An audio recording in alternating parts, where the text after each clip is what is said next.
O Chamado de Cthulhu. Escrito por H.P. Lovecraft. 1. O horror no barro.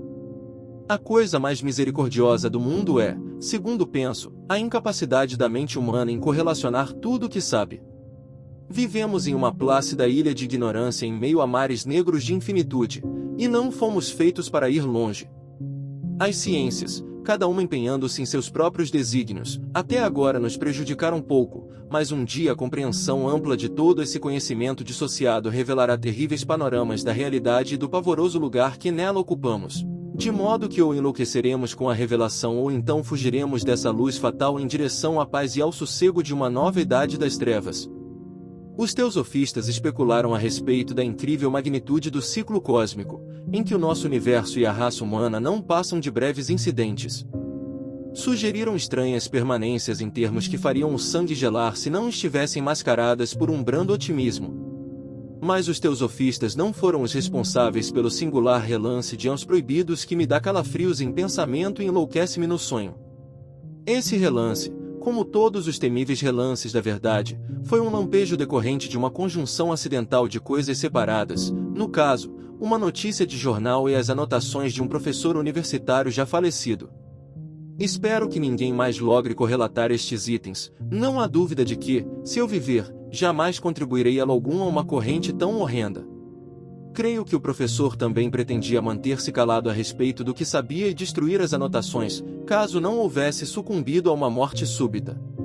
Meu conhecimento sobre o assunto começa no inverno de 1926-27, com a morte do meu tio George Gamel Angel, professor emérito de línguas semíticas na Brown University, em Providence, Rhode Island. O professor Angel era um grande especialista em inscrições antigas e muitas vezes havia prestado serviços a museus famosos, de modo que seu falecimento, aos 92 anos, é um fato lembrado por muitos. Na região onde morava, o interesse foi ainda maior em vista das circunstâncias obscuras ligadas à sua morte. O professor havia tombado enquanto retornava do barco de Newport, conforme o relato de testemunhas, caiu de repente, após receber um encontrão de um negro com ares de marinheiro saído de um dos estranhos pátios sombrios na encosta íngreme que servia de atalho entre a zona portuária e a casa do falecido, na Williams Street.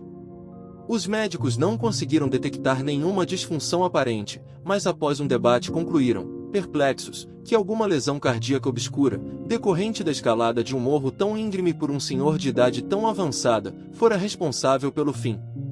Na época eu não vi motivos para discordar do veredicto, mas ultimamente ando propenso a imaginar, e a mais do que imaginar. Na condição de herdeiro e executor do meu tio, que morreu sem deixar filhos nem esposa, eu deveria analisar seus papéis com particular atenção, e, com esse propósito em mente, levei todos os arquivos e caixas que a ele pertenciam para minha residência em Boston. Grande parte do material que relacionei será publicada mais tarde pela American Archaeological Society, mas há uma caixa que considero demasiado enigmática e cujo conteúdo sinto-me pouco à vontade para mostrar a outras pessoas. A caixa estava trancada, e não encontrei a chave até que tive a ideia de examinar o chaveiro que o professor levava sempre no bolso. Foi assim que logrei abri-la, porém logo me vi confrontado por uma barreira maior e de transposição mais difícil. Afinal, qual seria o significado daqueles estranhos baixos relevos em barro, dos rabiscos, devaneios e recortes que encontrei? Será que meu tio, na idade avançada, ter-se-ia interessado por essas imposturas superficiais?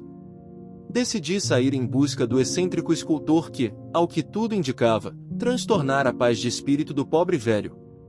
O baixo-relevo era um retângulo áspero, com menos de 3 centímetros de espessura e cerca de 13 por 15 centímetros de área, sem dúvida, uma peça moderna. Os entalhes, porém, não tinham nada de moderno em termos de ambiência e sugestão, pois, ainda que as variações cubistas e futuristas sejam frequentes e radicais, via de regra não reproduzem a regularidade críptica que se esconde nas escritas pré-históricas. E boa parte dos entalhes parecia ser algum tipo de escrita, mas a minha lembrança, apesar da grande familiaridade com os papéis e coleções do meu tio, não conseguia identificar esse espécime em particular nem mesmo aventar hipóteses sobre suas mais remotas afinidades. Acima dos hieróglifos havia um entalhe sem dúvida figurativo, ainda que a execução impressionista não permitisse uma ideia muito exata a respeito de sua natureza. Parecia algum tipo de monstro, ou de símbolo representando um monstro, tal como apenas um intelecto perturbado poderia conceber. Se eu disser que minha fantasia extravagante conjurava ao mesmo tempo as imagens de um polvo, de um dragão e de uma caricatura humana, não incorro em nenhum tipo de infidelidade ao espírito da coisa. Uma cabeça polpuda, com tentáculos, colmava um corpo grotesco e escamoso com asas rudimentares, mas era a silhueta da figura o que a tornava ainda mais horrenda. Atrás da figura aparecia a vaga sugestão de um cenário arquitetônico ciclópico. As anotações que acompanhavam o curioso artefato, à exceção de alguns recortes de jornal, estavam escritas na caligrafia tardia do professor Angel, e não tinham nenhuma pretensão literária. O que aparentava ser o documento principal trazia o título de O Culto a Cthulhu em letras desenhadas com todo o cuidado necessário para evitar dificuldades na leitura de uma palavra tão esdrúxula. O manuscrito era dividido em duas seções, a primeira delas intitulada 1925, O Sonho e a Obra Onírica de H. Wilcox, 7 Thomas Center, Providence, R.I. e a segunda, Relato do Inspetor John Rua Legrasse, 121 Bienville Center, Nova Orleans, lá, no Conde da AAS em 1908, Notas sobre o INSP. E depoimento do professor Webb. Os outros papéis que compunham o manuscrito eram anotações breves, algumas delas relatos dos estranhos sonhos de diferentes pessoas, outras citações de livros e periódicos teosóficos, em especial de Atlântida e Lemúria, de W. Scott Elliot, e o restante comentários a respeito de sociedades secretas e cultos misteriosos que sobrevivem há séculos, com referências a passagens em fontes mitológicas e antropológicas como o ramo de ouro de Fraser e o culto das bruxas na Europa Ocidental da Sorta. Murray. Os recortes referiam-se, na maior parte, a distúrbios mentais bizarros e a surtos de loucura e histeria coletiva na primavera de 1925. A primeira metade do manuscrito principal trazia um relato bastante peculiar. Parece que, no dia 1º de março de 1925, um jovem magro, taciturno, de aspecto neurótico e eufórico havia procurado o professor Angel, trazendo nas mãos o singular bachoreleve em barro, que na ocasião ainda estava úmido e fresco. O cartão dele trazia o nome de Henry Anthony Wilcox, e meu tio reconheceu-o como o filho mais moço de uma excelente família, que estudava escultura na Rhode Island School of Design e morava sozinho no prédio Fleur de Lis próximo a essa instituição. Wilcox era um jovem precoce célebre por seu gênio, mas também pela personalidade excêntrica, e desde a mais tenra infância chamava atenção graças às estranhas histórias e sonhos inusitados que habitualmente narrava. O jovem descrevia sua condição como hipersensibilidade psíquica, mas para os dignos habitantes da antiga cidade comercial aquilo não passava de uma certa esquisitice. Sempre evitando a companhia de seus semelhantes, Wilcox aos poucos afastara-se de todos os círculos sociais e só era conhecido por um seleto grupo de estetas que moravam em outras cidades. Até mesmo o Providence Art Club, ávido por preservar seu conservadorismo, havia-o considerado um caso perdido. Segundo o manuscrito do professor, na ocasião da primeira visita o jovem artista recorreu ao conhecimento arqueológico de seu anfitrião para identificar os hieróglifos no bajorelevo. Ele falava de maneira rebuscada e sonhadora, que sugeria afetação e afastava a simpatia, e meu tio foi um pouco rude ao responder, pois o barro ainda fresco do bajorelevo indicava uma total ausência de relação com a arqueologia. A réplica do jovem Wilcox, que impressionou meu tio o suficiente para que mais tarde ele a recordasse verbatim, foi uma incrível argumentação poética que deve ter permeado toda a conversa e que, mais tarde, descobri ser uma de suas características mais marcantes. Ele disse, de fato, é recente, pois eu terminei a escultura a noite passada, sonhando com estranhas cidades, e sonhos são diferentes da Tiro Penserosa, ou da Esfinge Contemplativa, ou da Babilônia cingida por jardins. Nesse ponto começou o interminável relato que de repente soou a nota de uma lembrança adormecida e conquistou o vivo interesse do meu tio. Na noite anterior ocorrera um leve tremor sísmico, que ainda assim fora o mais intenso em toda a Nova Inglaterra por alguns anos, e a imaginação de Wilcox foi profundamente afetada. Depois de recolher-se, o escultor teve um sonho sem precedentes de enormes cidades ciclópicas erguidas com blocos titânicos e monolitos altaneiros, tudo vertendo uma gosma verde sinistra com um horror latente. Hieróglifos cobriam os muros e pilastras, e de algum lugar lá embaixo vinha uma voz que não era uma voz, uma sensação caótica que apenas a fantasia seria capaz de transmutar em som, mas que Wilcox tentou capturar no quase impronunciável amontoado de letras Tuluftagen. Essa aberração verbal foi a chave para a lembrança que empolgou e perturbou o professor Angel. O mestre questionou o escultor com rigor científico, e estudou com atenção quase frenético o bacharelado em que o jovem trabalhará, passando frio e vestindo apenas um pijama, até que a vigília pegasse-o de surpresa. Mais tarde Wilcox afirmou que meu tio culpou a idade avançada por sua demora em reconhecer tanto os hieróglifos como o padrão pictórico. Muitos dos questionamentos pareciam um tanto descabidos ao visitante, em especial os que o presumiam membro de estranhos cultos e sociedades. Wilcox não conseguia entender as reiteradas promessas de silêncio que recebia em troca da admissão no seio de alguma seita mística ou pagã. Quando o professor Angel convenceu-se de que o escultor de fato ignorava os cultos e todo o sistema de sabedoria críptica, impôs um cerco ao visitante exigindo que no futuro fizesse relatórios de seus sonhos. O método rendeu bons frutos, pois após a primeira entrevista o manuscrito registra visitas diárias feitas pelo jovem Wilcox, durante as quais relatava fragmentos assombrosos de paisagens noturnas cujo tema era sempre um terrível panorama ciclópico de pedra escura e gotejante, com uma voz ou uma inteligência subterrânea gritando, cheia de monotonia, impactos sensoriais irreproduzíveis, salvo na forma de algaravia. Os dois sons repetidos com maior frequência eram aqueles representados pelas letras Tulu e R-Li. No dia 23 de março, continuava o manuscrito, Wilcox não apareceu, e uma busca em seus aposentos revelou que fora acometido por uma febre obscura e levado à casa de sua família na Waterman Street. Naquela noite ele havia gritado, alarmando muitos outros artistas no prédio, e desde então passou a alternar entre a inconsciência e o delírio. Meu tio telefonou de imediato à família Wilcox. A partir de então, começou a acompanhar de perto o caso, fazendo telefonemas frequentes para o consultório da Thayer Street, onde trabalhava o Dr. Tobey, responsável pelo doente. A mente febril do jovem, ao que tudo indicava, meditava sobre coisas estranhas, e de vez em quando o doutor estremecia ao relatá-las. Não se tratava apenas de repetições de antigos sonhos, mas também de coisas gigantes com quilômetros de altura, que caminhavam ou arrastavam-se ao redor. Este ser não foi descrito por inteiro nenhuma vez, mas o desespero nas palavras ocasionais repetidas pelo Dr. Tobey bastou para convencer o professor de que aquela era a monstruosidade inominável que Wilcox tentará representar na escultura enquanto sonhava. Qualquer referência a esse ser, acrescentou o doutor, servia de prelúdio a um novo episódio de letargia por parte do jovem.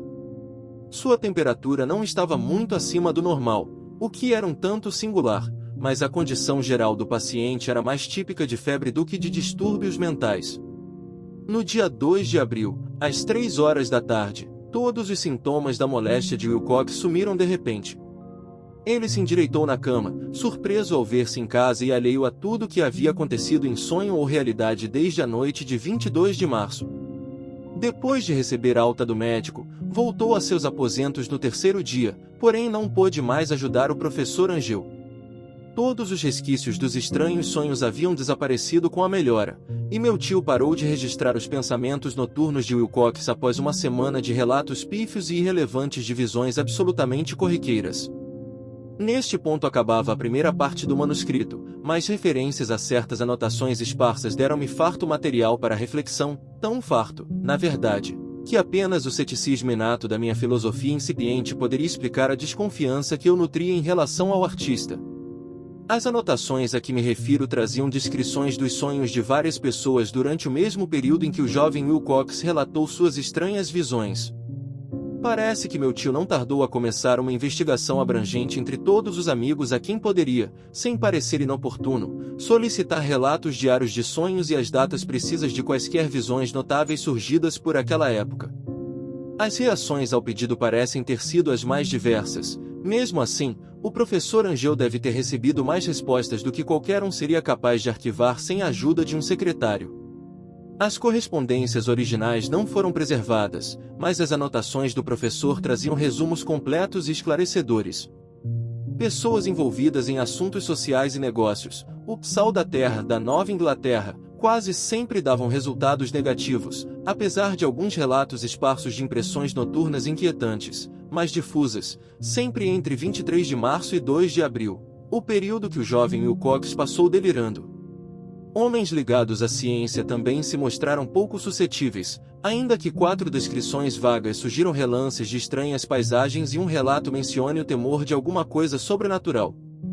Foi dos artistas e dos poetas que as respostas pertinentes surgiram, e sem dúvida o pânico ter-se-ia alastrado caso houvessem tido a chance de comparar suas anotações. Na falta das correspondências originais, suspeitei de que o compilador houvesse feito perguntas tendenciosas ou editado toda a correspondência de modo a confirmar o que, na época, estava determinado a ver. Assim continuei a acreditar que Wilcox, a par dos velhos dados coletados por meu tio, estivesse a aproveitar-se do cientista veterano. As respostas dos estetas contavam uma história bastante perturbadora. De 28 de fevereiro a 2 de abril, a maioria deles havia sonhado as coisas mais bizarras, sendo que a intensidade dos sonhos teve um aumento descomunal durante o delírio do escultor.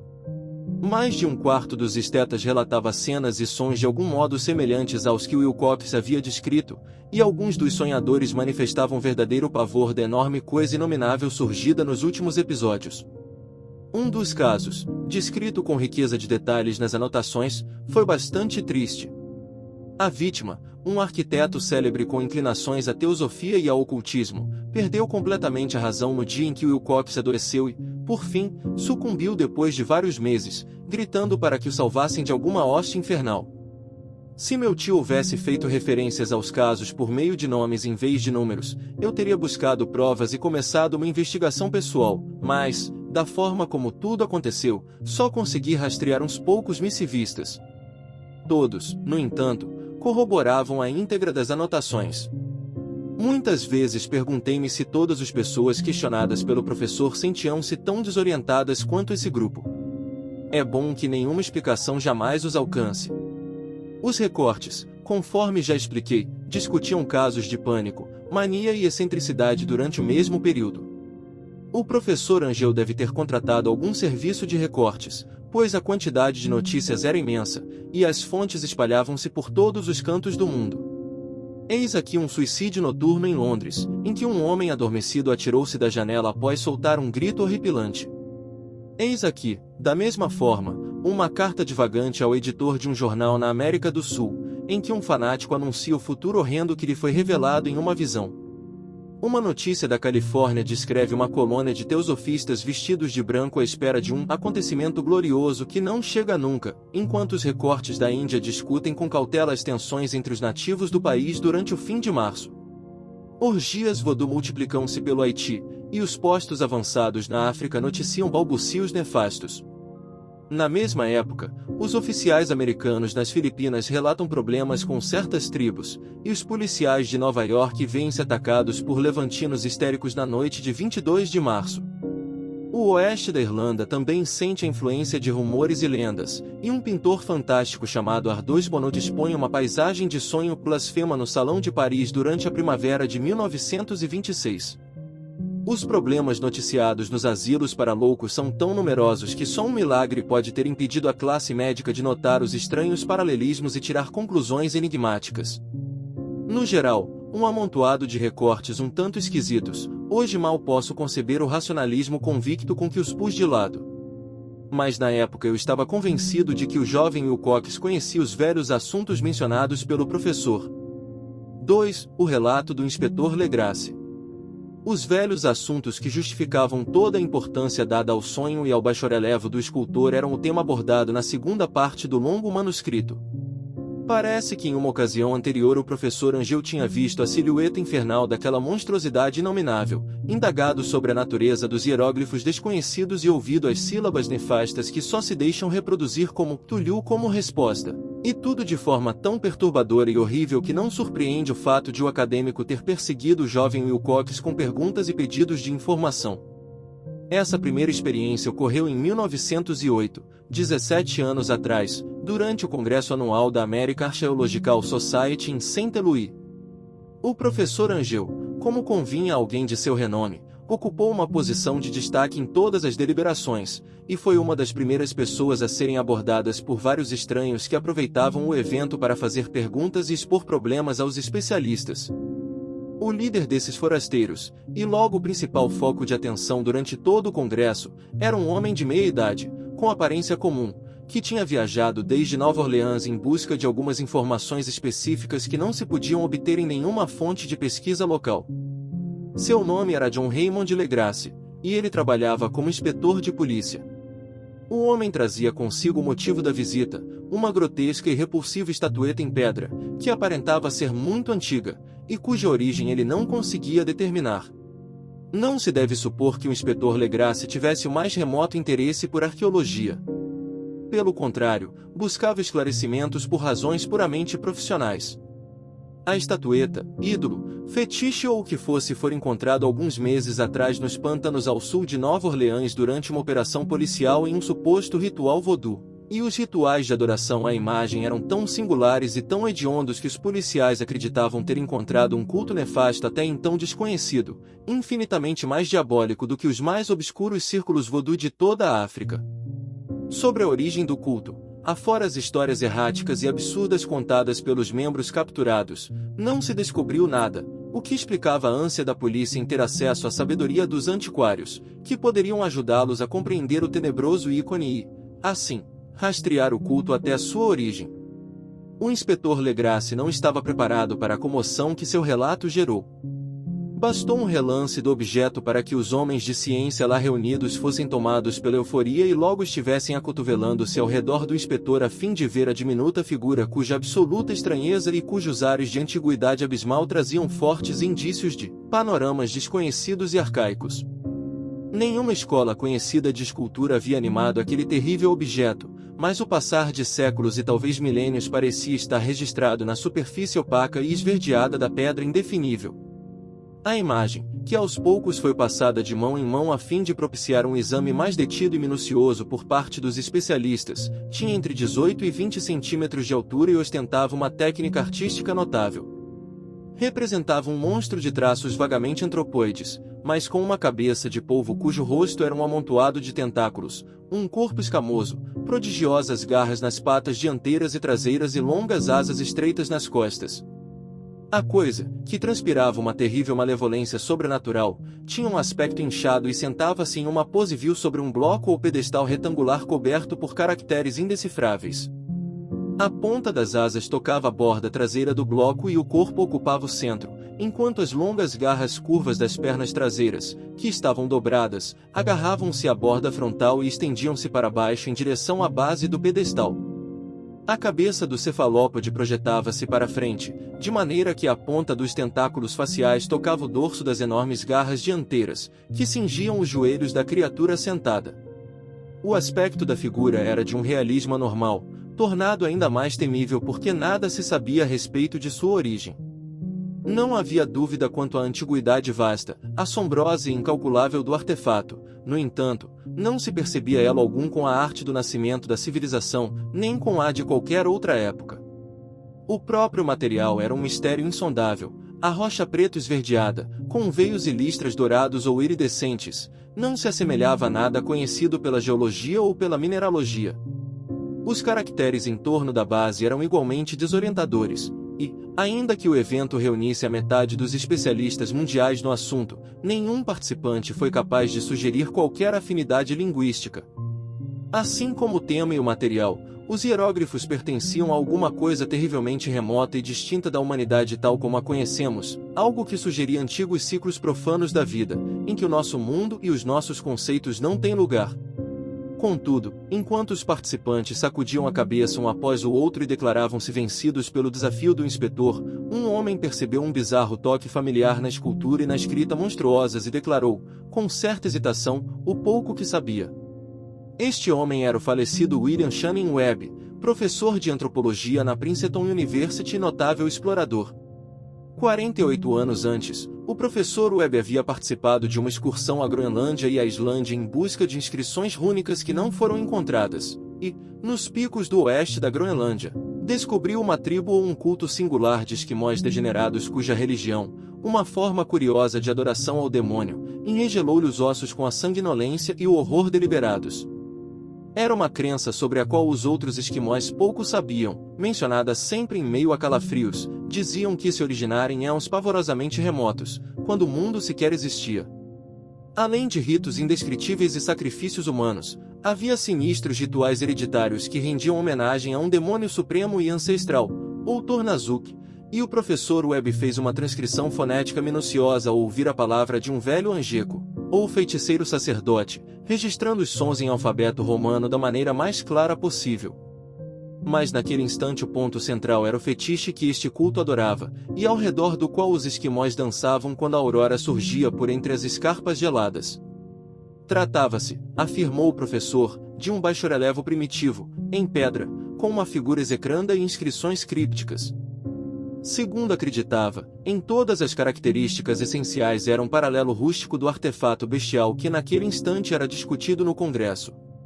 Essas informações, recebidas com suspense e espanto pela Assembleia de Especialistas, pareceram ainda mais instigantes ao inspetor Legrasse, e logo ele começou a pressionar o informante com outras perguntas.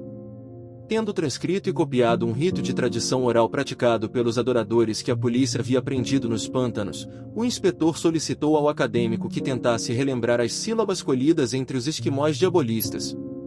Começou então uma minuciosa comparação de detalhes, e fez-se um instante do mais espantoso silêncio quando o detetive e o cientista concordaram na identidade da frase comum a dois rituais infernais situados em mundos tão diversos.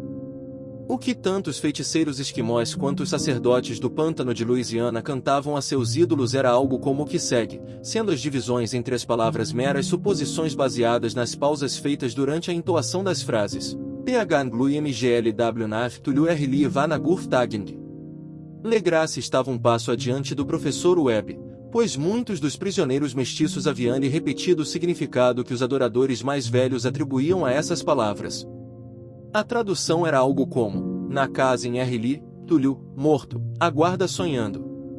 Nesse instante, em resposta ao clamor e à impaciência gerais, o inspetor Legrasse relatou em detalhe sua experiência com os adoradores do pântano, e contou uma história a qual percebo que meu tio atribuiu grande importância. A narrativa tinha o sabor dos sonhos mais loucos dos mitomanos e teosofistas e revelava um grau impressionante de imaginação cósmica em meio aos mestiços e párias que seriam os menos propensos a desenvolvê-la. No dia 1º de novembro de 1907, a polícia de Nova Orleans recebeu um chamado urgente para comparecer aos pântanos e lagoas no sul. Os poceiros que lá habitavam, em sua maioria descendentes primitivos mais bondosos dos homens de Lafitte, estavam desesperados por conta de uma coisa desconhecida que havia surgido à noite. Era algum tipo de magia voodoo, porém o voodoo mais terrível que jamais haviam visto, e algumas das mulheres e crianças estavam desaparecidas desde que os tamborins haviam começado o incessante ruflar malévolo em meio aos longínquos bosques escuros e assombrados aonde nenhum morador se aventurava. Havia gritos ensandecidos e berros aterrorizantes, cânticos de enregelar a alma e demoníacas chamas dançantes, e, segundo o relato do mensageiro desesperado, os habitantes não aguentavam mais. Então um destacamento de 20 policiais, em 2 carruagens e uma viatura, dirigiu-se até o local, tendo por guia o trêmulo poceiro. O grupo parou no final da estrada e, a pé, avançou chapinhando em meio ao silêncio dos terríveis bosques de cipreste onde o sol jamais resplandecia.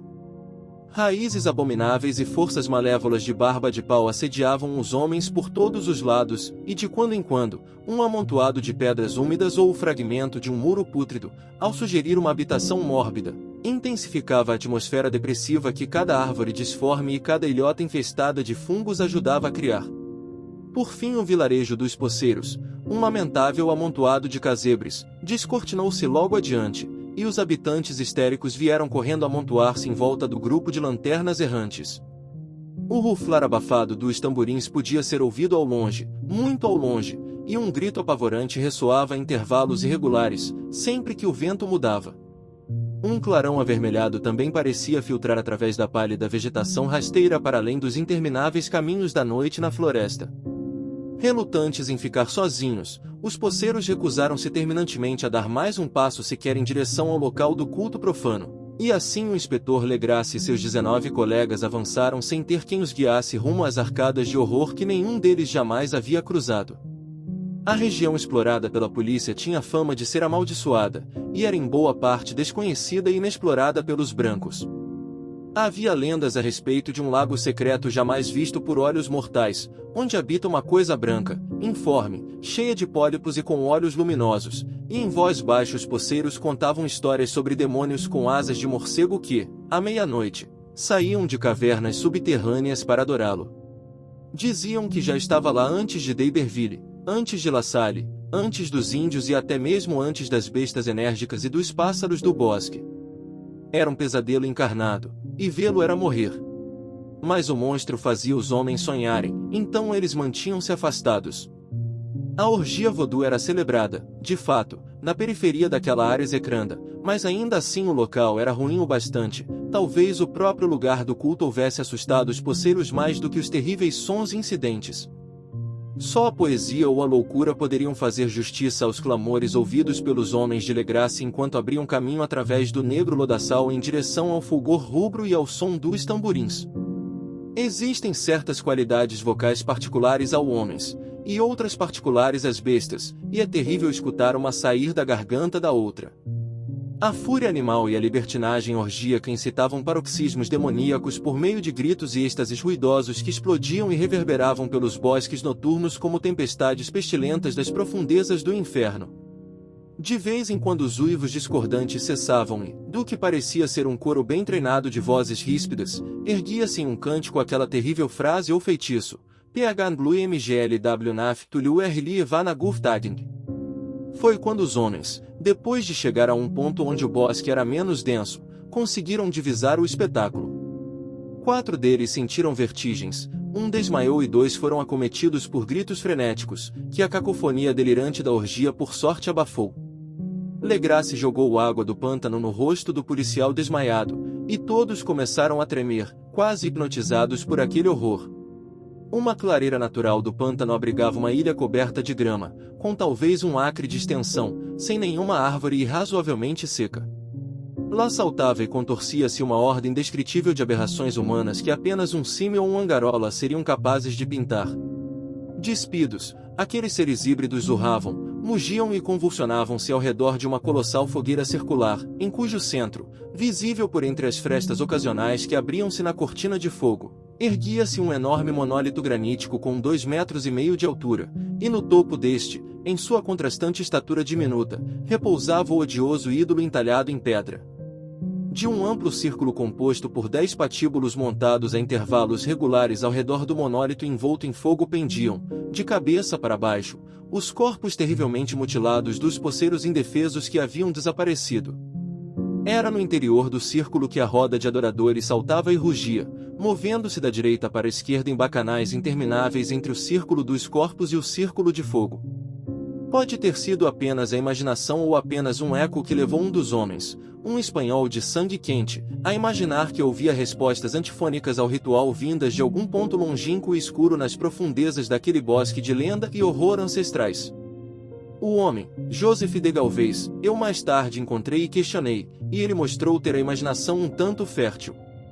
Chegou até mesmo a insinuar o leve bater de enormes asas, um relance de olhos brilhantes e um descomunal volume branco além das árvores mais remotas, mas desconfio que estivesse muito impressionado pelas superstições locais. De fato, a pausa horrorizada feita pelos homens durou pouco tempo. O dever vinha em primeiro lugar, e ainda que houvesse quase 100 mestiços naquela multidão, os policiais recorreram às armas de fogo e arrojaram-se cheios de determinação em meio ao caos nauseante. Durante os 5 minutos seguintes o alarde e a confusão foram indescritíveis. Golpes foram desferidos, tiros foram disparados e fugas foram efetuadas, mas no fim Legrasse pôde contar 47 prisioneiros carrancudos, que foram obrigados a vestir-se de imediato e a fazer uma fila entre 2 outras de policiais. 5 dos celebrantes jaziam mortos, e 2 feridos graves foram removidos em maçãs improvisadas por seus colegas de crime. A imagem do monólito, é claro, foi removida e transportada com todo cuidado por Legrasse.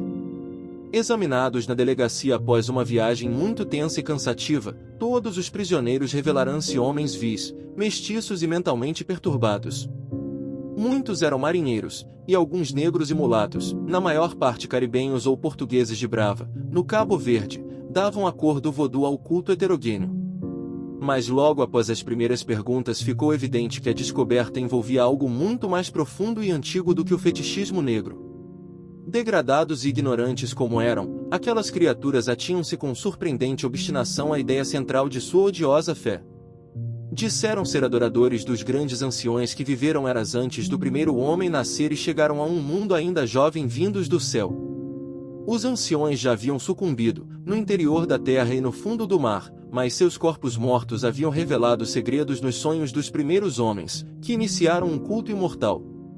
Este era o culto que seguiam, e os prisioneiros afirmaram que sempre havia existido e sempre iria existir, escondido em longínquas regiões inóspitas e em lugares sombrios por todo o mundo, até que o alto sacerdote Cthulhu, de sua casa sinistra na grandiosa cidade submersa de Errili, caminhasse mais uma vez sobre a terra e voltasse a impor seu jugo. Um dia Cthulhu lançaria seu chamado, quando as estrelas estivessem alinhadas, e o culto secreto estaria sempre esperando para libertá-lo. Até lá não se deveria dizer mais nada. Havia um segredo que não se obtinha nem mediante tortura. A humanidade não estava sozinha entre os seres conscientes da Terra, pois formas surgiam da escuridão para visitar os fiéis. Mas estes não eram os grandes anciões. Ninguém jamais vira os anciões. O ídolo entalhado em pedra era o grande Cthulhu, mas ninguém saberia dizer se os outros eram parecidos com ele. Ninguém mais sabia ler a antiga escrita, porém a sabedoria conservava-se na tradição oral. Os cânticos rituais não eram o segredo, este não era dito jamais em voz alta, apenas em sussurros. O cântico significava apenas, na casa em Errili, Cthulhu, morto, aguarda sonhando. Apenas 2 prisioneiros mostraram-se sãos o bastante para merecerem a forca, enquanto os outros ficaram aos cuidados de várias instituições. Todos negaram participação nos assassinatos rituais e alegaram que as mortes eram obra de alados negros que haviam deixado sua assembleia memorial no bosque assombrado. No entanto, jamais se obteve um depoimento coerente sobre estes misteriosos aliados. O que a polícia conseguiu descobrir veio em grande parte de um mestiço muito velho chamado Castro, que disse ter navegado a estranhos portos e conversado com os líderes imortais do culto nas montanhas da China. O velho Castro citou fragmentos de antigas lendas que deitavam por terra as especulações dos teosofistas e faziam o homem e o mundo parecerem coisas muitíssimo recentes e efêmeras. Houve éons em que outras coisas reinaram sobre a terra, e elas construíram cidades esplendorosas. Suas ruínas, teria dito o chinês imortal, ainda podiam ser vistas como pedras ciclópicas nas ilhas do Pacífico.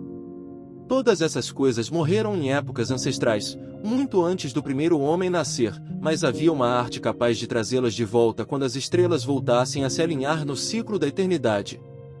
De fato, elas próprias tinham vindo das estrelas e trazido suas imagens consigo. Os anciões, prosseguiu Castro, não eram feitos de carne e osso. Eles tinham forma, não era o que provava aquela imagem em forma de estrela? Mas essa forma não era constituída de matéria. Quando as estrelas estavam alinhadas, eles podiam viajar ao mundo através dos céus, mas quando as estrelas estavam desalinhadas, eles não conseguiam viver. Mas, ainda que não vivessem, eles não morreriam jamais. Todos jaziam em casas de pedra na grande cidade de Errili, preservados graças aos feitiços do poderoso Cthulhu enquanto esperavam o dia da ressurreição gloriosa quando as estrelas e a terra mais uma vez estivessem prontas. Mas ao mesmo tempo alguma força externa deveria ajudá-los a libertar seus corpos. Os feitiços que os preservavam ao mesmo tempo impediam-nos de fazer o gesto inicial, e eles só conseguiam ficar acordados no escuro e pensar enquanto incontáveis milhões de anos passavam. Sabiam de tudo o que acontecia no universo, pois a língua deles era o pensamento telepático. Naquele exato instante eles estavam falando em seus túmulos. Quando, passadas eras infinitas, surgiram os primeiros homens, os grandes anciões falaram com os mais sensatos dentre eles através de sonhos, pois só assim a sua língua poderia alcançar o mundo carnal dos mamíferos. Então, sussurrou Castro, os primeiros homens formaram o culto aos pequenos ídolos que os grandes anciões haviam lhes mostrado, ídolos trazidos em épocas imemoriais das estrelas sombrias. O culto não morreria enquanto as estrelas não se alinhassem uma vez mais, e os sacerdotes retirariam o grande Cthulhu de seu túmulo para restituí-lo a seus súditos e dar continuidade a seu legado sobre a terra. Seria fácil identificar o momento oportuno, pois então a humanidade estaria como os grandes anciões, livre e descontrolada e além do bem e do mal, com todas as leis e tábuas deixadas de lado e todos os homens gritando e matando e rejubilando-se em êxtase. Então os anciões libertos haveriam de ensinar novas formas de gritar e matar e rejubilar-se em êxtase, e toda a terra explodiria em um holocausto de arrebatamento e liberdade. Até lá, por meio dos ritos apropriados, o culto deveria manter viva a memória desses costumes antigos e profetizar o retorno dos grandes anciões. Em tempos passados, os escolhidos falavam com os anciões sepultados através de sonhos, mas então algo aconteceu. Erli, a grande cidade de pedra com monolitos e sepulcros, foi engolida pelas ondas, e as águas profundas, repletas do mistério primevo que nem mesmo o pensamento consegue atravessar, cortaram toda a comunicação espectral. Mas a lembrança não morreu, e os altos sacerdotes diziam que a cidade ressurgiria quando as estrelas estivessem alinhadas. Então os espíritos negros surgiram da terra, bolorentos e ensombrecidos, e com rumores abafados juntaram-se em cavernas ignotas no fundo do mar. Mas a esse respeito Castro falou pouco, o homem interrompeu se de repente não houve persuasão ou artimanha que o fizesse dizer mais uma palavra sobre o assunto. Também se recusou a comentar o tamanho dos anciões. Em relação à sede do culto, disse acreditar que ficasse no insondável deserto da Arábia, onde Irem, a cidade dos pilares, sonha oculta e intocada. O culto não tinha relação alguma com a bruxaria europeia e era praticamente desconhecido para além de seus membros. Não era mencionado em livro algum, ainda que o chinês imortal houvesse afirmado que havia passagens alegóricas no Necronômicon do árabe louco Abdul al-Yazid que os iniciados podiam ler como quisessem, em especial o controverso dístico: não está morto o que eterno jaz. No tempo a morte é de morrer capaz. Legrasse, muito impressionado e não menos perplexo, havia feito várias perguntas infrutíferas sobre as afiliações históricas do culto. Ao que tudo indicava, Castro dissera a verdade ao afirmar que a seita era absolutamente secreta. Os especialistas da Tulane University não conseguiram esclarecer nada a respeito do culto ou da imagem, e assim o detetive saiu à procura dos maiores especialistas do país e deparou-se com nada menos do que a história do professor Webb sobre a expedição à Groenlândia. O vivo interesse que o relato de Legrasse despertou durante o encontro, corroborado pela estatueta, subsistiu nas correspondências trocadas mais tarde entre os presentes, embora as menções nos periódicos oficiais da sociedade sejam esparsas. A desconfiança é a primeira reação de quem está acostumado à charlatanice e à impostura. Por um tempo, Legrasse emprestou a imagem ao professor Webb, mas quando este faleceu a estátua foi devolvida ao detetive e permanece até hoje em seu poder, como havia um tempo atrás. É um artefato terrível que sem dúvida tem afinidades com a escultura do jovem Wilcox. Não me surpreendeu a empolgação com que meu tio recebeu a história do escultor, afinal, para quem já conhecia o relato de Legrasse sobre o culto, que fantasias não devem ter se excitado com a história de um jovem sensitivo que havia sonhado não só com a figura e com hieróglifos idênticos àqueles presentes na imagem do pântano e na tábua demoníaca da Groenlândia, mas que nos sonhos havia escutado pelo menos 3 das valiosas palavras entoadas pelos diabolistas esquimós e pelos mestiços de Louisiana? A prontidão com que o professor Angel empenhou-se em uma investigação minuciosa foi absolutamente natural, ainda que, de minha parte, eu suspeitasse de que o jovem Wilcox tivesse obtido informações sobre o culto de maneira indireta e também inventado uma série de sonhos para aumentar e fazer perdurar o mistério às custas de meu tio. Claro, os relatos dos sonhos e os recortes coligidos pelo professor eram fortes evidências, mas a minha natureza racional e a extravagância do tema levaram-me a tirar as conclusões que eu julgava mais sensatas. Assim, depois de estudar a fundo o manuscrito e de relacionar as anotações teosóficas e antropológicas à narrativa de Legrasse sobre o culto, viajei à Providência para encontrar o escultor e fazer-lhe as censuras que eu considerava justas por ter se aproveitado com tamanha desfaçatez de um homem culto e idoso. Wilcox ainda morava no prédio Fleur de Lis na Thomas Street, uma pavorosa imitação vitoriana da arquitetura bretã do século XVII que ostenta sua fachada de estuque em meio às adoráveis casas coloniais na montanha. E à sombra do mais perfeito coruchel georgiano nos Estados Unidos encontrei-o em um de seus aposentos. De imediato, deduzi a partir dos objetos espalhados no recinto que o gênio do homem era de fato profundo e autêntico. Acredito que um dia ele venha a ser considerado um dos grandes decadentistas, pois cristalizou no barro e um dia ainda há de espelhar no mármore os pesadelos e fantasias que Arthur Machen evoca em prosa e que Clark Ashton Smith materializa em versos e pinturas. Com um aspecto sombrio, Frágil e algo desleixado, Wilcox virou-se em minha direção ao ouvir a batida e perguntou o que eu desejava sem levantar-se. Quando identifiquei-me, o escultor demonstrou algum interesse, pois meu tio havia despertado sua curiosidade ao sondar-lhe os sonhos, porém sem nunca explicar o objetivo do estudo. Não lhe ofereci mais informações a esse respeito, mas usei alguns ardis para ganhar sua confiança. Logo me convenci da absoluta sinceridade do jovem, pois ele falava de seus sonhos com inelutável convicção. Os sonhos e seus resíduos inconscientes tiveram uma profunda influência em sua arte, e Wilcox mostrou-me uma estátua mórbida cuja silhueta fez-me estremecer com a impressão macabra que produzia. Ele não lembrava de ter visto o original dessa criatura em nenhum outro lugar que não o seu próprio baixo-relevo, mas a silhueta havia se formado de maneira imperceptível sob suas mãos. Era, sem dúvida, a forma gigante que ele havia mencionado no delírio. Logo ficou claro que, em relação ao culto secreto, Wilcox não sabia nada além do que o catequismo incansável de meu tio permitiria supor, e mais uma vez renovei meus esforços em imaginar de onde ele poderia ter recebido aquelas impressões singulares. O artista relatava seus sonhos em um tom de estranho lirismo, fez-me ver com terrível clareza a gotejante cidade ciclópica de pedras verdes e musgosas, cuja geometria, disse ele com uma nota estranha na voz, era toda errada, e ouvir em trêmulo expectativo chamado, em parte mental, que emergia das profundezas, Tulluftagen, Tulluftagen. Essas palavras eram parte do terrível ritual que narrava a vigília em sonho empreendida por Tulliu, morto no túmulo de pedra em Errilia. Apesar de minhas crenças racionais, fiquei muito abalado. Eu achava que Wilcox teria ouvido algum comentário vago acerca do ritual, logo esquecido em meio ao caos de suas leituras e fantasias igualmente estranhas. Mais tarde, em virtude de seu caráter impressionante, o ritual ter-se expressado de maneira inconsciente em sonhos, no baixo-relevo e na temível estátua que naquele instante eu tinha diante dos meus olhos, de modo que a impostura do artista para com meu tio fora algo um tanto inocente.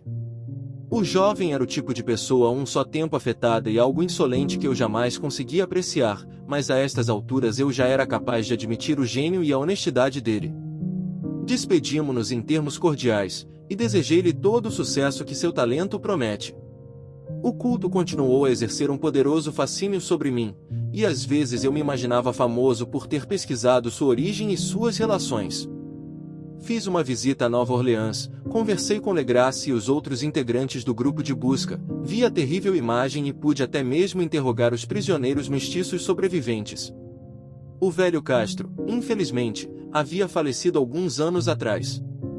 Os vívidos relatos que escutei em primeira mão, ainda que não passassem de confirmações mais detalhadas dos apontamentos feitos por meu tio, voltaram a despertar meu interesse, pois eu tinha certeza de estar na pista de uma religião muito real, muito secreta e muito antiga, cuja descoberta haveria de tornar-me um antropólogo notável. Minha atitude foi de absoluto materialismo, como eu gostaria que ainda fosse, e descartei com uma teimosia quase inexplicável a coincidência entre os relatos de sonhos e os singulares recortes coligidos pelo professor Angel. Comecei a suspeitar, e agora temo saber, que a morte de meu tio não foi nada natural. Ele caiu na estreita ruela que vai da zona portuária infestada de estrangeiros mestiços até o alto do morro depois de ser empurrado por um marinheiro negro. Eu não havia esquecido o sangue misturado e as ligações marítimas entre os adoradores de Louisiana, e não me surpreenderia ao descobrir métodos e ritos e crenças secretas. É verdade que Legrasse e seus homens foram deixados em paz, mas na Noruega um marujo que viu certas coisas morreu. Será que as buscas de meu tio, enriquecidas com a descoberta do escultor, haviam chegado a ouvidos sinistros? Creio que o professor Angel morreu por saber demais, ou por estar na iminência de saber demais. Resta saber se vou ter o mesmo fim, pois agora eu também sei muito. 3. Da loucura que veio do mar. Se o céu algum dia quiser conceder-me uma bênção, esta será o esquecimento absoluto do acaso que dirigiu meu olhar a um pedaço de papel usado para forrar uma estante. Não era nada que eu fosse perceber durante a minha rotina normal, pois tratava-se de um velho exemplar do periódico australiano Sydney Bulletin de 18 de abril de 1925. O material havia escapado até mesmo à empresa de recortes que, na época da impressão, buscava material para a pesquisa de meu tio. Para todos os efeitos eu havia abandonado minhas buscas relativas ao que o professor Angel chamava de culto a Cthulhu e estava visitando um amigo em Paterson, Nova Jersey, que era o curador do museu local e um mineralogista de renome. Certo dia, ao examinar os espécimes armazenados em uma sala nos fundos do museu, chamou-me a atenção a estranha figura estampada em um dos velhos jornais sob as pedras. Era o Sydney Bulletin que mencionei, pois meu amigo tinha contatos com todos os países estrangeiros imagináveis, e a gravura mostrava uma odiosa imagem de pedra quase idêntica à que Legrasse havia encontrado no pântano. Depois de remover o precioso conteúdo das estantes, examinei atentamente a ilustração, e fiquei desapontado com seu pequeno tamanho. A sugestão que trazia, no entanto, era de vital importância para minha busca negligenciada, e, com todo cuidado, arranquei-a do jornal para tomar providências imediatas. O texto dizia: encontrado o misterioso navio à deriva, o Vigilant atracou com um iate armado de bandeira neozelandesa a reboque. Um sobrevivente e uma vítima foram encontrados a bordo. Relato de uma batalha desesperada e de mortes em alto mar. O marujo resgatado recusa-se a falar sobre o estranho acontecimento. Um estranho ídolo foi encontrado em sua posse. O caso será investigado. O cargueiro Vigilant, da Morrison Co., ao retornar de Valparaíso, atracou essa manhã no cais de Darling Harbour, trazendo a reboque o iate armado Alert, de Dunedin, N.Z., avistado com avarias no dia 12 de abril na latitude sul 3421, longitude oeste 15217, com um sobrevivente e uma vítima fatal a bordo. O Vigilant deixou Valparaíso em 25 de março e, no dia 2 de abril, teve a rota desviada em direção ao sul por conta de fortes tormentas e ondas gigantes. No dia 12 de abril o navio à deriva foi avistado, e, ainda que à primeira vista parecesse deserto, na verdade trazia um sobrevivente acometido por delírios e um outro homem que sem dúvida estava morto havia mais de uma semana. O sobrevivente estava agarrado a uma terrível escultura em pedra, de origem desconhecida e com cerca de 30 centímetros de altura, que deixou perplexos os especialistas da Sydney University, da Royal Society e do museu na College Street. O sobrevivente afirma tê-la encontrado na cabine do iate em uma pequena caixa lavrada. Depois de voltar a si, o homem contou uma estranha história de pirataria e morticínio. Seu nome é Gustav Johansen, um norueguês inteligente que fora segundo imediato da escuna de 2 mastros Emma, de Auckland, que zarpou de Calão no dia 20 de fevereiro com uma tripulação de 11 homens. O Emma, segundo o norueguês, sofreu um atraso e foi arrastado muito ao sul da rota original durante a tempestade em 1º de março, e, no dia 22 de março, na latitude sul 4951, longitude oeste 12834, encontrou o Alert, tripulado por canacas de aspecto vil e outros mestiços. O capitão Collins recusou-se a acatar ordens expressas para recuar.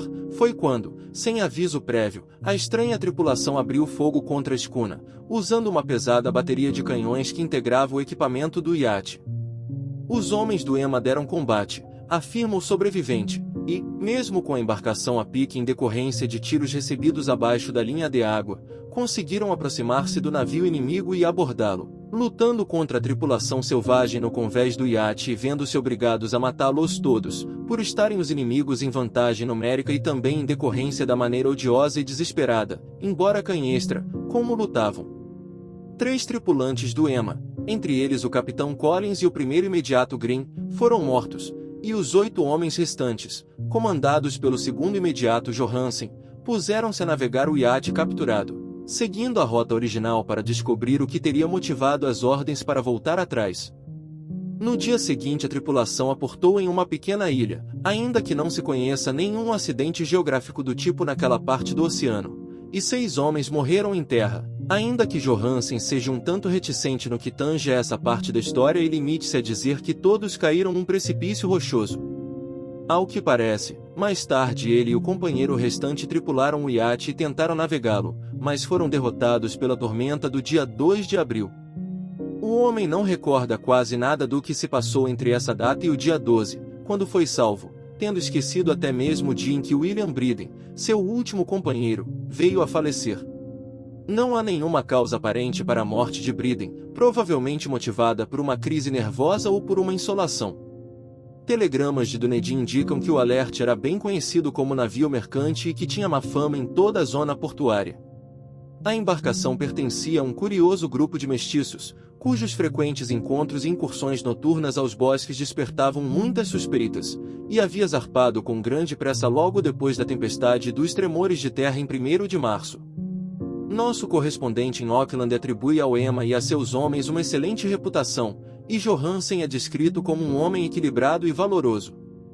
Amanhã o almirantado abrirá um inquérito para investigar o caso, e espera-se que Johansen forneça mais detalhes do que revelou até o presente momento.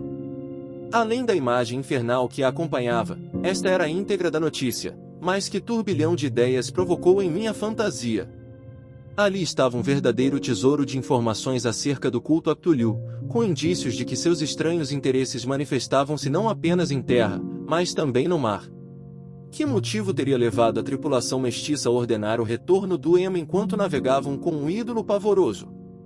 Qual seria a misteriosa ilha onde 6 homens do Emma pereceram e sobre a qual o segundo imediato Johansen preferiu guardar silêncio?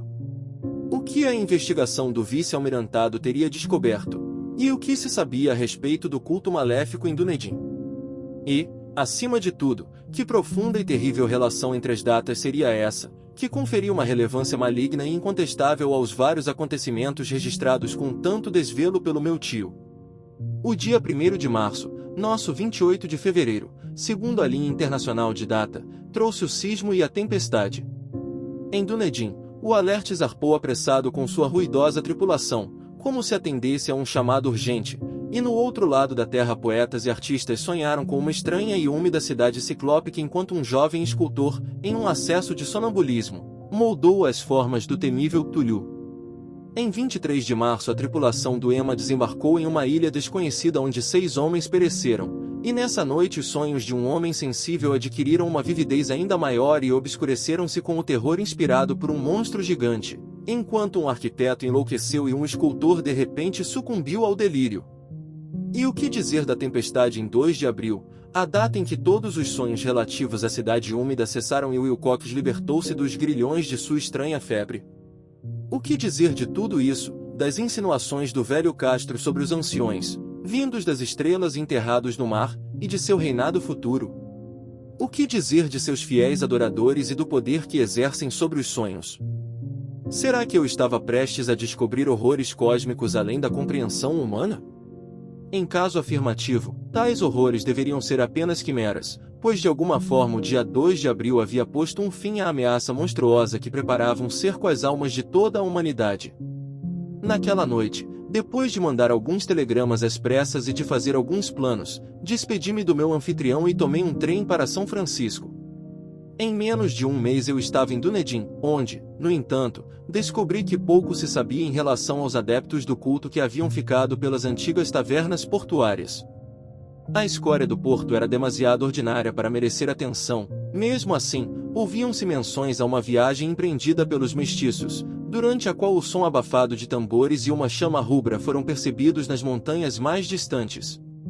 Em Auckland descobri que Johansen, outrora loiro, havia voltado com os cabelos completamente brancos de um interrogatório rotineiro e inconclusivo em Sydney, depois do que vendeu sua cabana na West Street e tomou um navio com a esposa a fim de voltar à sua velha casa em Oslo. Aos amigos, não dizia nada além do que revelara aos oficiais do almirantado sobre a sua impressionante vivência no mar, e tudo o que pude conseguir deles foi o endereço do segundo imediato em Oslo. A seguir viajei a Sydney e tive conversas improdutivas com marujos e membros do tribunal do vice-almirantado. Vi o Alert, que foi vendido para uso comercial, no circular Quay em Sydney Cove, mas não descobri mais nada ao contemplar aquele vulto indefinido. A imagem sentada, com cabeça de cefalópode, corpo de dragão, asas escamosas e pedestal hieroglífico estava preservada no Museu do Hyde Park, e depois de um exame aprofundado e minucioso, considerei-a um exemplar sinistro de grande habilidade artística, que mantinha o mistério absoluto, a antiguidade inefável e a estranheza sobrenatural que eu já notara no pequeno exemplar de Legrasse.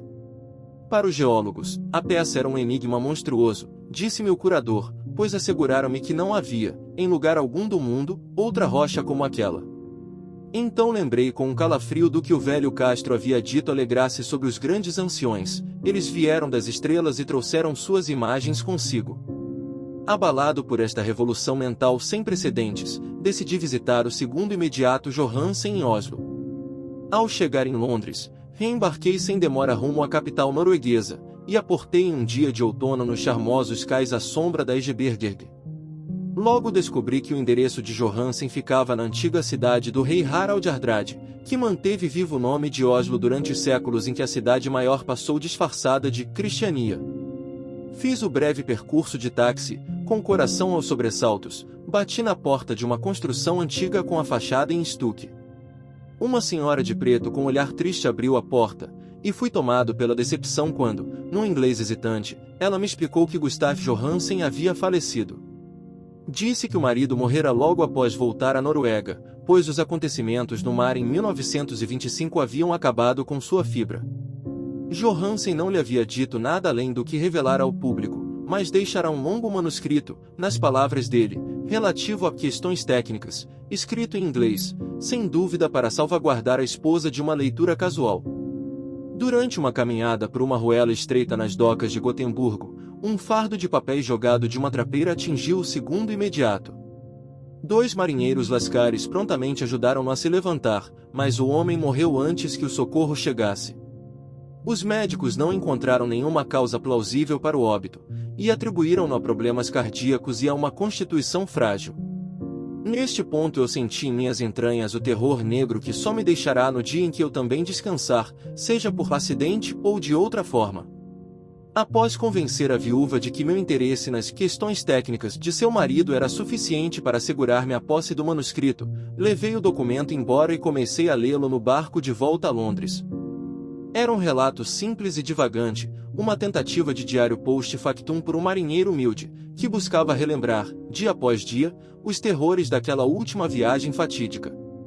Não ensejarei uma transcrição integral das inúmeras obscuridades e redundâncias do diário, mas faço aqui um resumo dos pontos centrais que bastará para demonstrar por que o som da água batendo no costado do navio pareceu-me tão insuportável que precisei tapar os ouvidos com algodão. Johansen, graças a Deus, não sabia de tudo, mesmo depois de ver a cidade e a coisa, mas eu jamais dormirei tranquilo outra vez ao pensar nos horrores constantes que nos espreitam por trás da vida, no espaço e no tempo, e nas blasfêmias profanas das estrelas ancestrais que sonham no fundo do mar, conhecidas e adoradas por um culto infernal ávido por lançá-las sobre a terra assim que um outro sismo trouxer a monstruosa cidade de pedra mais uma vez à superfície e à luz do sol. A viagem de Johansen começara tal como em seu testemunho ao vice-almirantado. O Emma, carregado com lastros, arpou de Auckland no dia 20 de fevereiro e sentiu toda a força da tempestade provocada pelo terremoto, que deve ter arrancado do fundo do mar os horrores que infestaram os sonhos dos homens. Mais uma vez sob controle, o navio avançava em condições normais quando foi confrontado pelo alerte em 22 de março, e sentiu o pesar do imediato ao descrever o bombardeio e o posterior naufrágio da embarcação. Os satanistas de tez escura a bordo do alerte são descritos com um sentimento de profunda aversão.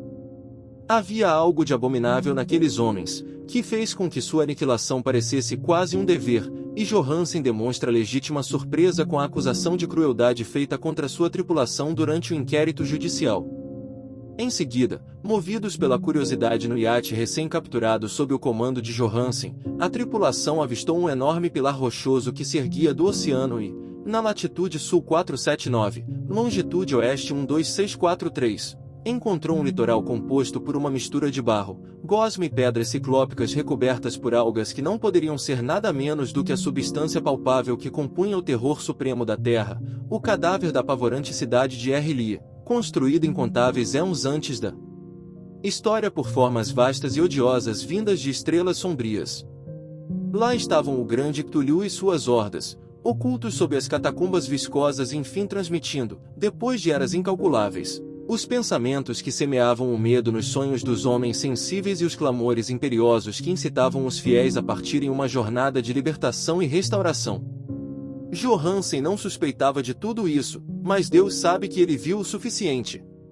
Acredito que um único cume montanhoso, a horrenda cidadela encimada pelo monólito, onde o grande Cthulhu estava enterrado, tenha surgido das águas. Quando penso nas dimensões de tudo o que pode estar acontecendo nas profundezas, quase tenho vontade de suicidar-me no mesmo instante. Johansen e seus homens ficaram estarrecidos com a opulência visual da Babilônia gotejante onde os antigos demônios habitavam e, mesmo sem nenhum conhecimento prévio, devem ter intuído que aquilo não poderia ser nada normal ou terreno. O pavor ante os colossais blocos de pedra esverdeada, a altura vertiginosa do enorme monólito entalhado e a semelhança assombrosa das estátuas e baixorrelevos colossais que representavam a mesma imagem singular descoberta no alerte ficam patentes em todas as descrições do pobre imediato. Sem saber o que era o futurismo, Johansen chegou muito perto de descobri-lo ao falar da cidade, pois, em vez de descrever estruturas e construções individuais, teve-se a impressão geral de ângulos vastos e superfícies rochosas, grandes demais para pertencer a qualquer coisa própria ou típica deste mundo, um panorama impiedoso coberto por terríveis imagens e hieróglifos. Faço menção aos ângulos descritos por Johansen porque relacionam-se a algo que Wilcox havia me dito a respeito de seus abomináveis sonhos. O jovem afirmou que a geometria do cenário que avistara tinha algo de anormal, de não euclidiano, que sugeria esferas e dimensões abjetas muito além das que conhecemos. No diário, um marujo semi-analfabeto registrara a mesma impressão ao contemplar a terrível realidade. Johansen e seus homens atracaram em um barranco lodoso naquela acrópole monstruosa e escalaram os titânicos blocos viscosos que não poderiam ser obra de nenhum mortal.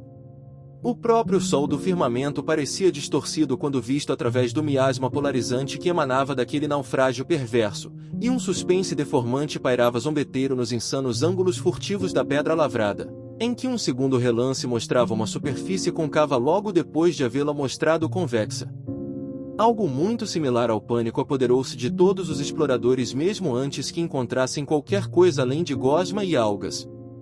Todos os homens teriam fugido se não temessem a chacota dos companheiros, e assim procuraram sem muito entusiasmo, e em vão, por algum souvenir que pudessem levar consigo. Foi Rodrigues, o português, que escalou até o sopé do monólito e aos gritos anunciou sua descoberta. Os outros seguiram-no e viram, com o olhar cheio de curiosidade, uma enorme porta decorada com o já familiar baixo-relevo do dragão com cabeça de lula. Era como uma enorme porta de galpão, segundo Johansen, e todos os exploradores acreditaram tratar-se de uma porta por causa do lintel decorado, do umbral e das jambas que a emolduravam, ainda que fossem incapazes de decidir se a porta era horizontal como um alçapão ou inclinada como a porta externa de um porão. Conforme Wilcox dissera, a geometria do lugar era toda errada. Não se podia afirmar com certeza que o mar e o chão estivessem na horizontal, e assim a posição relativa de todo o resto adquiria uma instabilidade fantasmática. Briden forçou a pedra em diversos pontos sem obter nenhum resultado. Então Donovan passou as mãos por toda a extensão das bordas, apertando cada ponto à medida que prosseguia. Escalou por um tempo interminável a grotesca muralha de pedra lavrada, ou melhor, teria escalado se o objeto não estivesse em um plano horizontal, enquanto os outros se perguntavam como poderia existir uma porta tão vasta no universo. Então, aos poucos, o painel de um acre começou a ceder na parte superior, e os homens perceberam que ele estava equilibrado. Donovan deslizou ou de alguma outra forma impulsionou-se para baixo ou ao longo da jamba e reuniu-se a seus companheiros, e todos observaram o singular movimento para trás do monstruoso portal esculpido. Nessa fantasia de distorção prismática, o portal moveu-se de modo anômalo em um plano diagonal, violando todas as leis da física e da perspectiva. A brecha estava escura, envolta em trevas quase tangíveis. Essa tenebrosidade era de fato uma qualidade positiva, pois ocultava paredes internas que deveriam estar visíveis, e chegava a espalhar-se como fumaça para fora do claustro onde havia passado Elsa aprisionada, obscurecendo o sol a olhos vistos enquanto afastava-se em direção ao céu murcho e distorcido no ruflar de asas membranosas. O odor que recendia do sarcófago recém-aberto era intolerável, e passado algum tempo Hawkins, que tinha uma audição notável, julgou ter escutado um terrível chapinhar naquelas profundezas. Todos se puseram a escutar, e seguiam escutando quando a coisa emergiu diante de todos e, babando, espremeu sua imensidão gelatinosa através do portal negro em direção ao ar conspurcado que então pairava no exterior sobre a pestilenta cidade da loucura. Neste ponto a caligrafia do pobre Johansen quase sofria um colapso. Dos 6 homens que jamais retornaram ao navio, o imediato acredita que 2 tenham morrido de susto naquele mesmo instante. A coisa era indescritível, não há de homem que se possa expressar tais abismos de angústia e loucura imemorial, tais contradições preternaturais da matéria, da força e de toda a ordem cósmica. Uma montanha caminhava ou arrastava-se. Meu Deus! Será mesmo surpreendente que no outro lado do mundo um grande arquiteto tenha enlouquecido e o pobre Wilcox tenha delirado de febre naquele instante telepático? A coisa dos ídolos, o rebento verde viscoso das estrelas havia despertado para reclamar o que era seu. As estrelas haviam se alinhado, e o que os adoradores ancestrais não foram capazes de fazer, por mais que tentassem, um grupo de marinheiros inocentes conseguiu por acaso. Passados vigezilhões de anos, o grande Cthulhu caminhava mais uma vez sobre o mundo, ávido por prazer. 3 homens foram abauroados pelas garras flácidas antes que tivessem tempo de se virar. Que descansem em paz, se existe alguma paz no universo. Eram Donovan, guerreira a 27 Armstrong. Parker escorregou enquanto os 3 homens restantes corriam desesperados em meio a panoramas intermináveis de rocha coberta por algas para chegar ao barco, e Johansen jura que foi engolido por um ângulo de pedra lavrada que surgiu à sua frente, um ângulo agudo, mas que se comportava como se fosse obtuso. Assim, apenas Briden e Johansen alcançaram o barco e zarparam sem perder mais um instante na direção do alerte enquanto a monstruosidade montanhosa debatia-se sobre as pedras viscosas e cambaleava hesitante à beira d'água. Ainda restava algum vapor na caldeira, mesmo que toda a tripulação estivesse em terra, e bastaram alguns instantes de labuta febril entre o leme e os motores para que o alerte deslizasse sobre as águas. Devagar, em meio aos horrores disformes daquela cena indescritível, a embarcação começou a desbravar as águas funestas, enquanto sobre a pedra lavrada nas tétricas margens extraterrenas a monstruosa coisa estelar babava e urrava como Polifemo ao amaldiçoar o barco de Odisseu. Então, com mais ousadia do que o lendário Ciclope, o grande Cthulhu deslizou envolto em gosma para dentro d'água e começou a perseguição, erguendo ondas com suas descomunais braçadas de poderio cósmico. Briden olhou para trás e enlouqueceu, soltando as gargalhadas estridentes que o acompanharam até que a morte o levasse certa noite na cabine, enquanto Johansen delirava pelo navio. Mas Johansen ainda não havia sucumbido. Sabendo que a coisa poderia muito bem alcançar o alerte enquanto a caldeira não estivesse a todo vapor, o imediato fez uma aposta desesperada, e, depois de acelerar o navio ao máximo, correu como um raio pelo convés e virou a roda do leme. Um poderoso redemoinho espumante formou-se no clamor das águas salgadas, enquanto a pressão do vapor subia a níveis cada vez mais altos. O bravo norueguês pôs o navio em rota de colisão com a criatura gelatinosa que se erguia acima da escuma impura como a polpa de um galeão demoníaco. A terrível cabeça de Lula e os tentáculos convulsos por pouco não tocaram o gurupés do robusto iate, mas Johansen seguiu em frente sem a menor hesitação. Sobreveio um estrondo como de uma bexiga explodindo, uma massa viscosa como a de um peixe-lua cortado ao meio, um fedor como de 1000 covas abertas e um som que o cronista foi incapaz de registrar no papel naquele instante. O navio foi envolvido por uma acre e cegante nuvem verde, e logo não havia mais do que uma convulsão peçonhenta onde, Deus do céu! Os fragmentos espalhados daquele rebento celestial inominável estavam se recombinando para voltar à odiosa forma original, ao passo que a distância aumentava a cada segundo enquanto o alerte ganhava mais ímpeto com o aumento do vapor na caldeira. Isso foi tudo. Passado o pior, Johansen não fez mais do que meditar sobre o ídolo na cabine e cuidar de assuntos relativos às provisões para si e para o maníaco gargalhante que o acompanhava. O homem não tentou navegar depois dessa fuga heroica, pois a reação lhe arrancara um pedaço à alma. Então veio a tempestade do dia 2 de abril, e as nuvens toldaram-lhe a razão. Nesse ponto há uma sensação de vertigem espectral por entre abismos líquidos de infinitude, de passagens atordoantes por universos giratórios na cauda de um cometa e de investidas histéricas do precipício à lua e da lua de volta ao precipício. Sensações tornadas ainda mais pungentes pelo coro de escárnio formado pelos disformes e grotescos deuses ancestrais e pelos verdes demônios zombeteiros com asas de morcego que habitam o Tártaro. Mas desse sonho veio o socorro, o Vigilan, o tribunal do vice-almirantado, as ruas de Dunedin e a longa viagem de volta à Noruega, até a antiga casa junto a Egeberger. Mas não havia como contar, Johansen seria tido por louco. Assim, decidiu escrever o que sabia antes de morrer, mas sua esposa não deveria saber de nada. A morte seria uma bênção se pudesse apagar as memórias. Foi esse o documento que li e depois guardei na caixa de latão junto ao bacharelevo e aos demais papéis do professor Angel. O mesmo fim deve ter meu relato, essa provação à minha sanidade que correlaciona o que eu espero jamais seja correlacionado outra vez. Vi tudo que o universo abriga em termos de horror, e desde então até mesmo os céus da primavera e as flores do verão são veneno para mim. Mas creio que viverei pouco. Assim como meu tio se foi, como o pobre Johansen se foi, eu também irei. Sei demais, e o culto ainda vive. Imagino que Cthulhu também ainda esteja vivo naquele abismo de pedra que o abriga desde a época em que o sol era jovem. A cidade maldita afundou outra vez, pois o Vigilance singrou aquelas águas depois da tormenta de abril, mas os mensageiros de Cthulhu na terra ainda bradam e desfilam e matam ao redor de monolitos coroados por ídolos em lugares ermos. A criatura deve ter ficado presa em seu abismo negro durante o naufrágio, pois de outra forma hoje o mundo estaria mergulhado no pavor e na loucura. Que fim terá essa história? O que emergiu pode afundar, e o que afundou pode emergir. A repulsa guarda e sonha nas profundezas, e a decadência espalha-se pelas frágeis cidades dos homens. O momento chegará, mas não devo e não posso pensar.